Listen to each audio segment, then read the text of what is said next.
Hello students, welcome back to my YouTube channel. তো আজকের এই ভিডিওতে যে অঙ্কটা নিয়েছি খুবই ভালো অঙ্ক নিয়েছি। আমি বারবারই বলি ভালো অঙ্ক, কারণ অবশ্যই অঙ্কগুলো ভালো। ঠিক আছে, তো দেখো বারবার পরীক্ষায় এরকম পড়ে আসে, এক ব্যক্তি এত টাকার উপরে যথাক্রমে, আচ্ছা যথাক্রমে, দেখো ফার্স্ট বলি, অঙ্ক তোমরা নিশ্চয়ই পড়েছো। দেখো যথাক্রমে বা যদি বলে পর পর, মানে ধরো তুমি কোনো দোকানে গেলে, দোকানে গিয়ে দোকানদার তোমাকে প্রথমে কোনো একটা ধরো তুমি দোকানে গেলে, ধরো জামা কাপড় কিনতে, ঠিক আছে, ধরো 100 টাকা জামাটা কিনতে গেছো, ঠিক আছে, দোকানদার তোমাকে 15% ছাড় দিল প্রথমে। তার মানে জামাটার দাম এখন কত টাকা দিতে হচ্ছে? 15 টাকা ছাড় দিল, মানে 15% মানে কত, 15 টাকা ছাড় দিল, 100 টাকা যেহেতু জামা। তার মানে তোমাকে ওই জামাটা কিনতে গেলে তোমাকে দিতে হবে কত? তোমাকে দিতে হবে 15, তো তার মানে 15, 90, 85 টাকা দিতে হবে। ঠিক আছে, 85 টাকা দিতে হবে। হ্যাঁ ঠিকই তো, 15, 90, 100, ঠিক আছে, 85 টাকা দিতে হবে। মানে যেহেতু 15% ছাড় দিয়েছে। তারপরে কিছুক্ষণ দোকানে দাঁড়িয়েছিলে হাওয়া হয়ে, হঠাৎ দোকানদার বললো, আচ্ছা ঠিক আছে চলো, তোমাকে আরো 10% ছাড় দিলাম। মানে এখন ওই যে টাকাটা যেটা দাঁড়ালো না, 85 টাকা, ওটার আবার 10% ছাড় দিল, ওইটাই 10%। এখানে কখনোই ভাববে না যে ওই পূর্বের 100 টাকা 10%, মানে এরকম যদি থাকে যথাক্রমে এত পার্সেন্ট ও এত পার্সেন্ট ছাড় দিয়েছে, তার মানে যে টাকার অ্যামাউন্টটা কমে কমে আসছে কিন্তু আস্তে আস্তে, মানে মেন টাকার সাথে কিন্তু ওটা দেয়নি। মানে অনেকেই ভুল করে ফেলে কি এটা, আমি জানি এটা করে ফেলো তোমরা, সেটা আমি বলে দিচ্ছি যে কি করে ফেলো তোমরা। তোমরা ভেবে নাও যে এই 5,000 টাকার উপরে কিন্তু আসলে টোটালি 25% ছাড় দিয়েছে। এটা না, এই যথাক্রমে বলা আর যদি বলে পর পর ছাড় দিয়েছে, দুটোর মানে কিন্তু একই। তখন কিন্তু এই দুটোকে যোগ করে এরকম ভাবে করলে হবে না, কিন্তু ওটা কিন্তু বোঝাচ্ছে না। ঠিক আছে, ওটা কিন্তু বোঝায় না। যথাক্রমে বললে আসলে এত টাকার উপরে ফার্স্ট এত পার্সেন্ট ছাড় দেবে, দিয়ে দেখবে সেটা কত টাকা দাঁড়াচ্ছে। তারপরে আবার যে টাকাটা পাবে, আমি করে দেখাচ্ছি, বরং আমি করেই দেখাই, অত না বলে করেই দেখাই।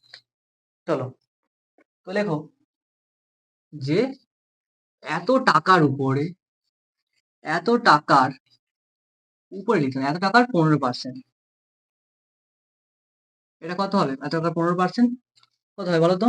তার মানে এই টাকাটা লেখো ইন্টু 15/100, মানে এটা তো, এটা সমান কি 15/100, তো তাহলে করো, শূন্য শূন্য কাটো, শূন্য শূন্য কাটো, 15 কত হয়?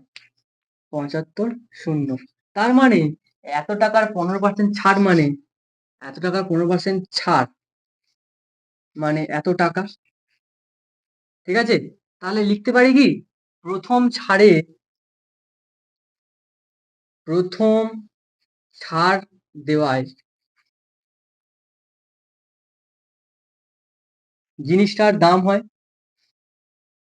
জিনিসটার দাম হয়, মানে কোনো জিনিস তো নিশ্চয়ই কিনতে গেছে লোকটা, জিনিসটার দাম হয় বা জিনিসটির দাম হয়, জিনিসটির দাম হয়, বলো কত হবে? এত টাকার 15% ছাড় দিয়েছে, মানে এত টাকা ছাড় দিয়েছে, দাম ছিল এত, ছাড় দিয়েছে এত টাকা, তাহলে কত টাকা হবে ছাড় দেওয়ার পরে? এটা থেকে নিশ্চয়ই এটাকে বাদ দেবো, দাম হয় কত? 5,000 বিয়োগ 750 টাকা। এটা সমান কত হবে? হিসেব করে দেখো এটা কত হয়।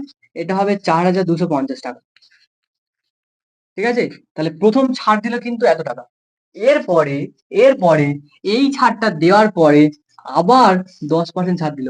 এবার কোন টাকাটার উপর জানো? এই টাকাটার উপরে, এই টাকাটার উপর 10% ছাড় দিল।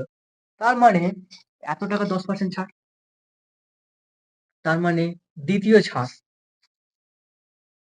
বা এরকম নর্মালি লেখো যে এত টাকার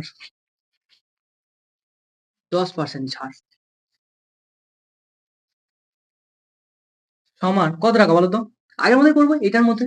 তাহলে 4,250 ইন্টু 10% বলতে 10/100, পার্সেন্ট তুলে দিলে এক নিচে 100 হয়ে যায়, শূন্য শূন্য কাটো, এই শূন্য শূন্য কাটো, তাহলে কত হবে?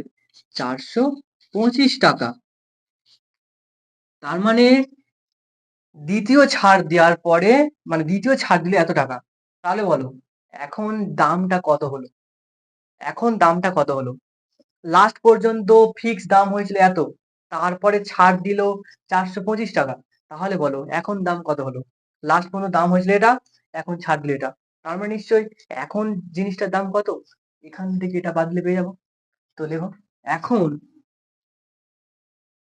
এখন জিনিসটির দাম,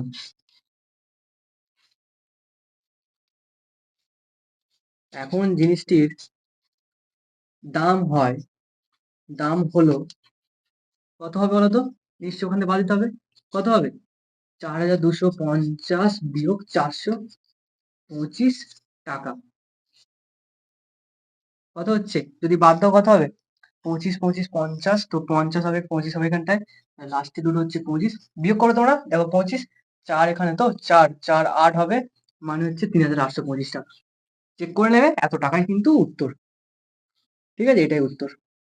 তার মানে এটা লিখে দেবে, অতএব জিনিসটির জন্য ওনাকে এত টাকা দিতে হবে। ওনাকে না, মানে লোকটাকে এত টাকা, মানে কত টাকা? 3,825 টাকা দিতে হবে। এটাই ফাইনাল অ্যান্সার। এটাই কিন্তু আমাদের ফাইনাল অ্যান্সার। ঠিক আছে? চলো বাই।